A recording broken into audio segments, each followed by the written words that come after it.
J'ai rapidement compris, c'est une histoire de communauté, c'est une histoire d'artistes, c'est une histoire de public, mais c'est avant tout, je dirais, une histoire de famille. Et vous êtes la famille du Théâtre français de Toronto depuis 50 ans. Et donc, levons nos verres à nous. Vive le Théâtre français de Toronto! Bravo!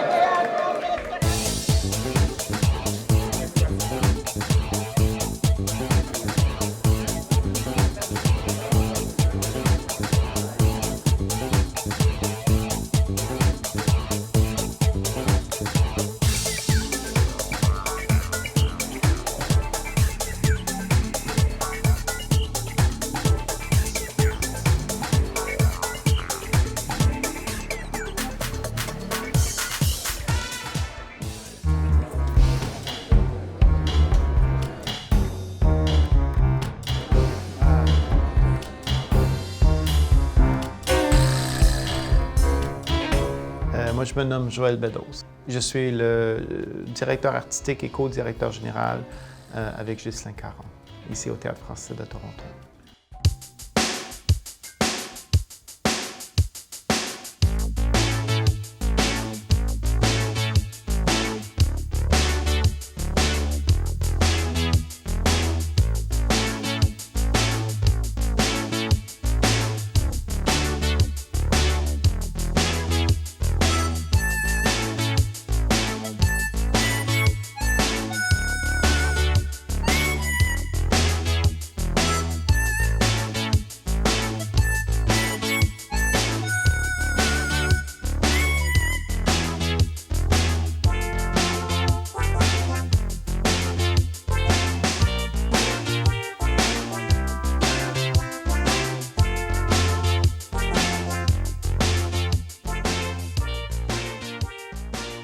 Je voulais m'ouvrir à ce qu'était le TFT déjà parce que je trouve ça magique et extraordinaire.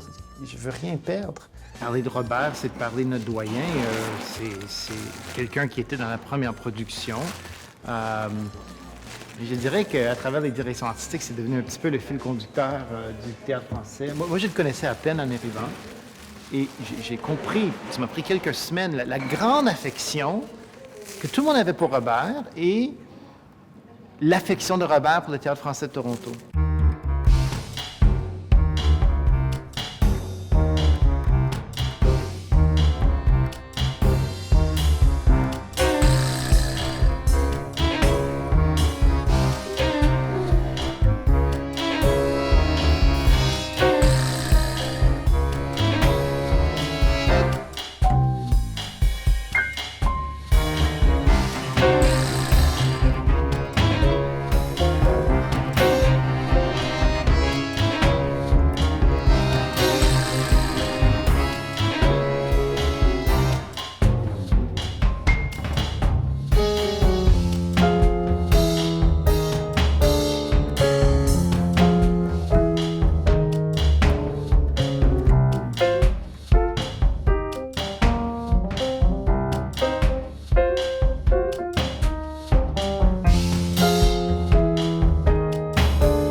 C'était le petit bonheur, maintenant le TFT.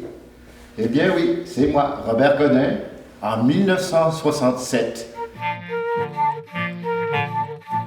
J'ai joué dans la première pièce du TFT, Le petit bonheur, de Félix Leclerc. Et voici ma mère, Yvette Lachapelle, née Yvette Lachapelle, Madame Gérard Gonnet, qui était la présidente de la Fédération des femmes canadiennes françaises. Ils ont décidé, avec Madame Gobeil, qui était la première directrice de ce qui est devenu le TFT, de monter la pièce Le Petit Bonheur de Félix Leclerc. Et c'était les débuts du TFT. Dans cette pièce, je jouais plusieurs personnages, dont un curé, Ma mère était très fière du fait que je jouais un curé et un embaumeur. Mon père était manufacturier de cercueils, alors pour lui, un embaumeur, c'était très plaisant, ça faisait partie de son métier.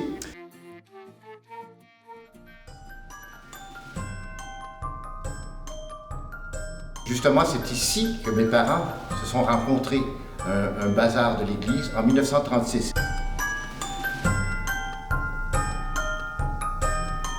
L'année, ça a été inauguré en 1936. Mes parents se sont mariés dans cette église en 1938.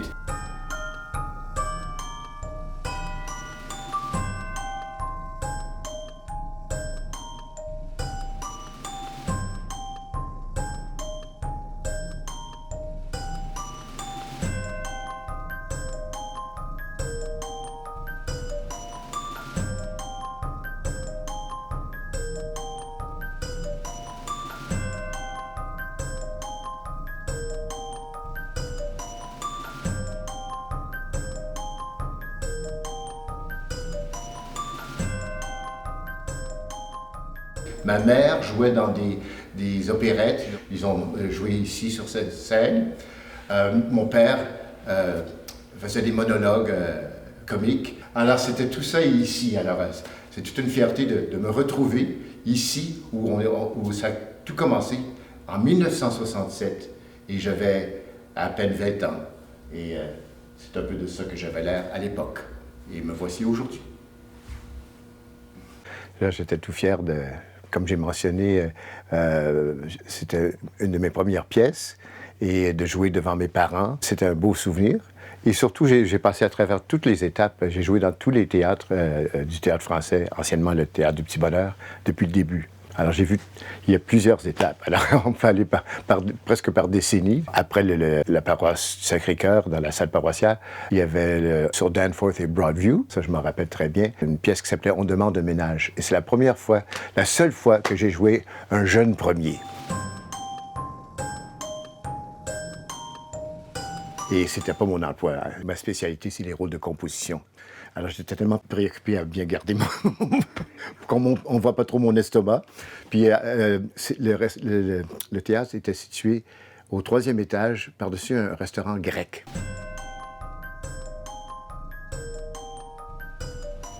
Et la dernière représentation, il y a un guitariste qui a branché, je ne sais pas où il a branché sa guitare, on a perdu la moitié de notre éclairage.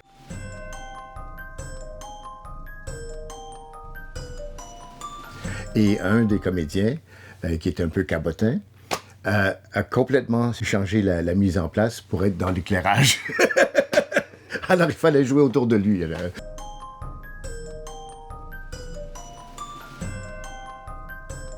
Ensuite, j'ai joué avec John Van Buurik, j'ai joué à la cour Adélaïde dans l'École des femmes.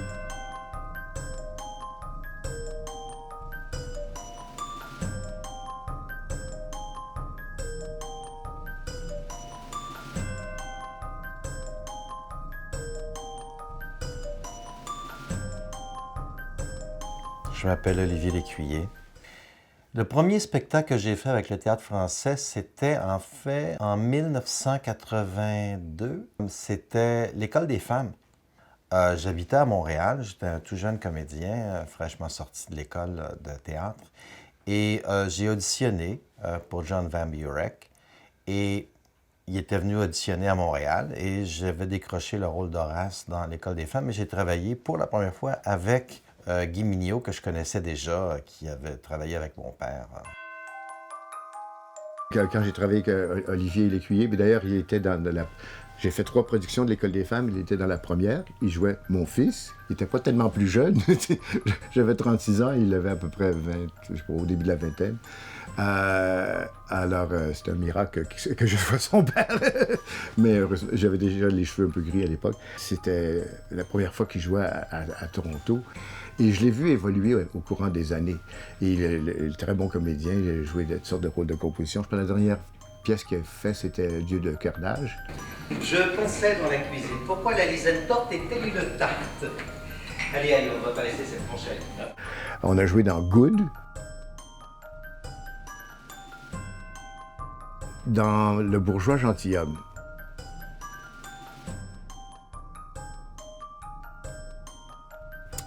Encore, je faisais les tours des écoles, puis j'étais très pressé. Je suis allé faire une présentation, puis je ne me sentais pas bien avant de jouer dans Le bourgeois gentilhomme. Et c'était un empoisonnement. J'étais tout blanc quand je suis arrivé au théâtre. J'ai passé à travers ma scène et j'avais une réplique à dire. Je n'avais pas de réplique dans le deuxième acte. J'étais censé dire quelque chose comme le dîner est servi. Et sur le point de dire ma réplique, tout à coup, je me sentais tout étourdi. Et je suis tombé comme un arbre avant de dire la réplique avant l'entracte. Et Guy Mignot, le directeur artistique à l'époque, qui jouait le bourgeois, et Jean Pearson m'ont traîné de la scène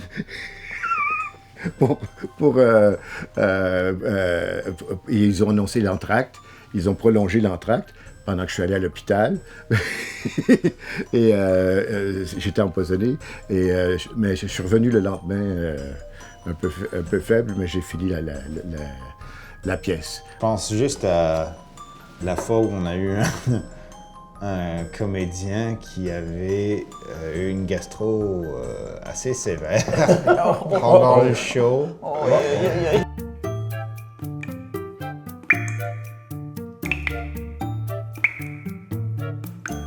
Alors, chaque fois qu'il sortait, il courait à la salle de bain, il revenait, il était tout blême. Puis à un moment donné, il s'est évanoui en pleine scène.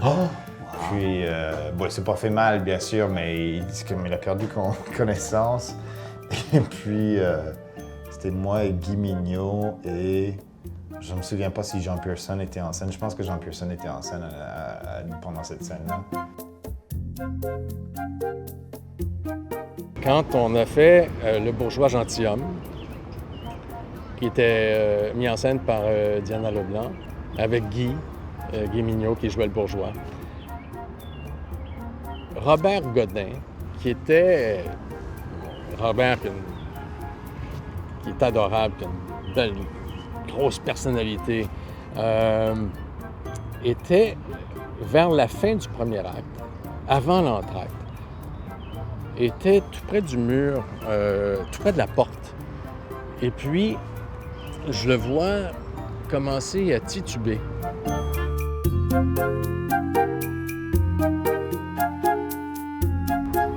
Alors, on joue la scène, là. Il y a beaucoup de choses qui se passent. Et j'étais en fait bien placé pour me rendre compte qu'il se passait quelque chose.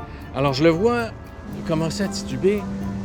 Et je me souviens qu'avant de commencer, il ne se sentait pas trop bien avant de commencer la pièce. Si bien qu'à un moment donné, je me dis, il va tomber. Oh, regarde, il va tomber.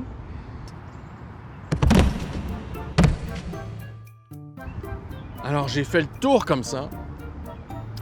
Puis, improviser dans un classique, c'est pas évident. Mais là, c'était assez... Parce que on terminait, ça n'a rien changé. Alors, j'ai pris Robert par le bras. J'ai dit, je pense que monsieur le lutin, je me souviens pas du personnage trop. C'est, allons prendre une marche, ou allons nous promener. Et j'ouvre la porte. Allons prendre de l'air, quelque chose comme ça. J'ouvre la porte, je le tiens, puis je vois qu'il se force pour sortir de scène. Ferme la porte. On termine l'entracte. Rideau. Robert, malade. Je pense qu'il avait mangé des mets chinois. Alors, il y a eu toutes sortes d'incidents comme ça.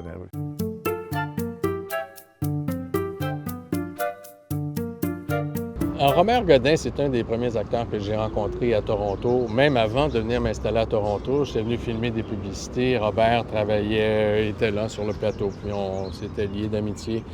Mais Robert Godin et le Théâtre français ont vraiment une relation très, très intime, très particulière. C'est une relation d'amour, de respect, d'inspiration. Son amour pour le théâtre français et l'importance, il nous a fait réaliser juste à quel point c'était important et que ça unissait tout le monde. Puis je pense que c'est un peu, qui n'est pas père de famille, mais c'est un peu comme un père de famille du théâtre français, Robert.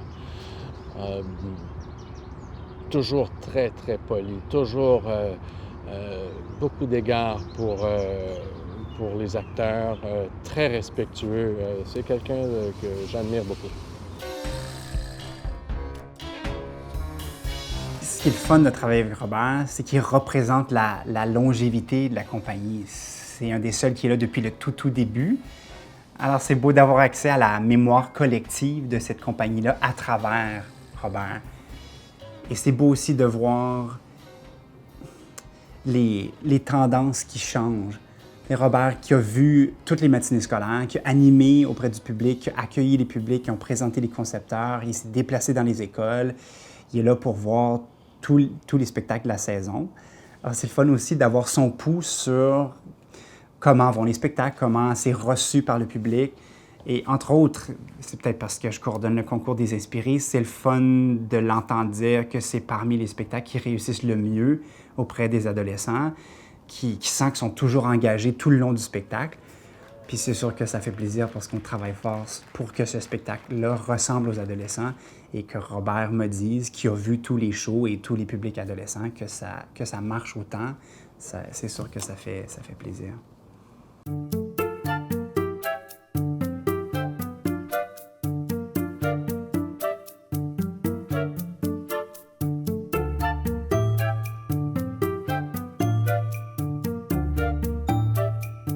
C'est mon ami Robert Godin qui, un soir, c'était dans Les Femmes savantes. Alors un soir, il y a à dire quelque chose comme... en tout cas, il y a quelque chose à dire qui rime avec âge. Je ne sais pas si c'est son âge. Et tout à coup, il perd son texte. Et comme il sait qu'il faudrait que ça rime, il lance... fromage.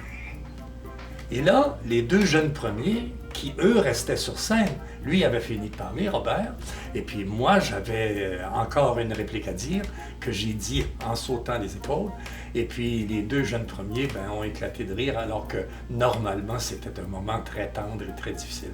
Et Robert, chaque fois qu'on le rencontre, on parle un peu de son fromage.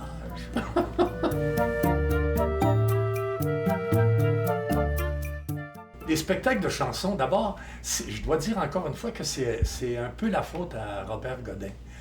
Quand je suis arrivé, je voulais faire un spectacle pour, à ce moment-là, c'était pour le 30e anniversaire.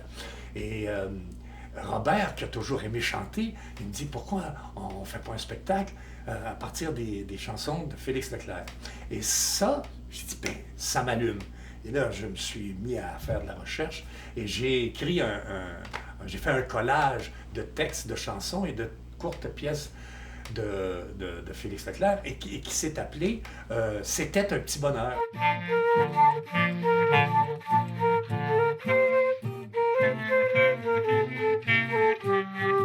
Et c'était amusant parce que le Théâtre français de Toronto s'appelait avant le Petit Bonheur, le Théâtre du Petit Bonheur. Et depuis ce temps-là, j'ai fait 4 ou 5 spectacles musicaux et à chaque fois, Robert était dedans parce que je trouve que Robert a beaucoup de talent et j'adore sa façon son bagou, sa façon de chanter. De mon point de vue, le cœur du théâtre français, c'est que, par exemple, je suis allé à Montréal. J'ai étudié un peu là-bas, puis j'ai fait beaucoup de chant, du théâtre et ça. Et je me sentais toujours un peu comme, malgré le fait que je suis de souche canadienne-française, je suis né, j'ai été élevé à Toronto. Quand je suis allé à Montréal, je pensais qu'on allait m'attendre avec les bras grands ouverts et du bienvenue au patrimoine. Mais c'était pas le cas. C'était vraiment, comme on dit en anglais, un genre de star system, le système de vedettes au Québec. Et venant de l'extérieur, j'ai un français, ce qu'on appelle normatif. C'est pas nécessairement un accent québécois ou c'est, je sais pas, un français de comédien. Puis alors, je me sentais pas si bien accueilli. J'ai travaillé quand même, mais quand je suis revenu à Toronto, et surtout quand j'ai commencé à faire de l'animation, grâce à Diana Leblanc, c'est elle qui m'a fait faire ça, c'est de rendre notre langue française étant minoritaire. On est seulement 4 % de la population qui est francophone à Toronto et seulement 2 % du grand public qui va au théâtre live.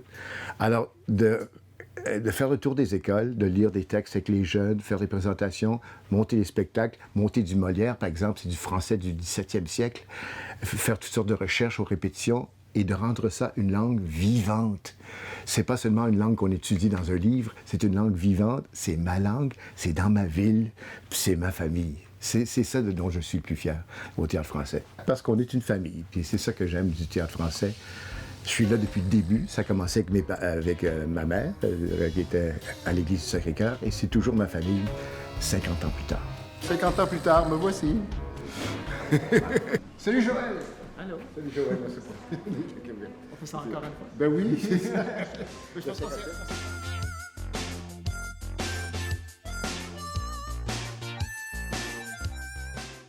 Une journée typique au Théâtre français de Toronto n'existe pas, mais ça, c'est la réalité de tous les directeurs artistiques, en ce sens où nos responsabilités se retrouvent dans deux catégories. La catégorie qui nous intéresse d'abord, je pense, c'est l'art, et donc l'art n'a pas d'horaire, l'inspiration n'a pas de moment précis, ça arrive à 3 heures du matin, et ça m'arrive de me lever à 3 heures du matin, à écrire des notes, à prendre à noter des idées, des concepts, à lire. Je suis un grand lecteur et donc comme artiste et comme directeur artistique, c'est absolument nécessaire de lire. Et donc ça se fait le matin, l'après-midi, en soirée, ça dépend de la journée.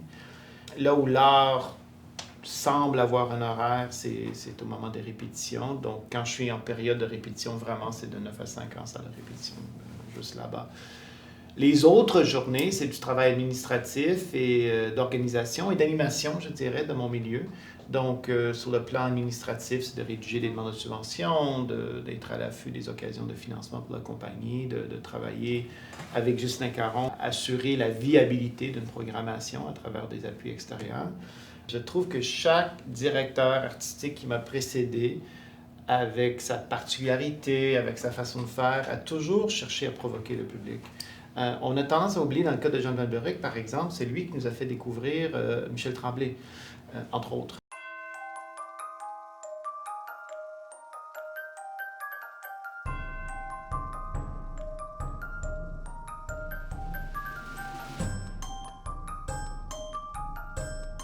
Mais Michel Tremblay était,